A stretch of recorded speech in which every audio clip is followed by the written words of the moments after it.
అరే మొట్టవారి డిమార్ట్ సామాన్ చెప్తా రాసుకో. అది డిమార్ట్ సామాన్లు కాదు, ఇంట్లోకి కావాల్సిన సామాన్లు.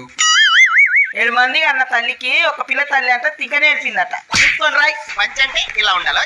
చెప్పు. జీలకర్ర ఎంత? గింత గింత గింత గంత అంటే ఇయ్యరు. ఎంత కావాలో అంత చెప్పు. ఓ షటాక్ వేసుకో, ఓ షటాక్ వేసుకో. ఎన్ని గ్రాములు కావాలో అన్ని గ్రాములు చెప్పు. ఓ 50 కిలోలు వేసుకో. నువ్వేమైనా దుకాణం పెడుతున్నావే? అవి కిలోలు కాదు, గ్రాములు. అదే వేసుకో. నెక్స్ట్ ఆవాలు ఎంత? అవే అద్దపావు వేసుకో, అవే అద్దపావు వేసుకో.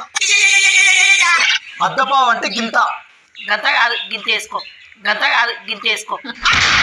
వెళ్ళి పంచి గింతనేలే, ఎన్ని గ్రాములో చెప్పు. 100 గ్రాములు వేసుకో. అట్లా చెప్పు. తర్వాత టాయిలెట్ టాయిలెట్ పోయిరాపు.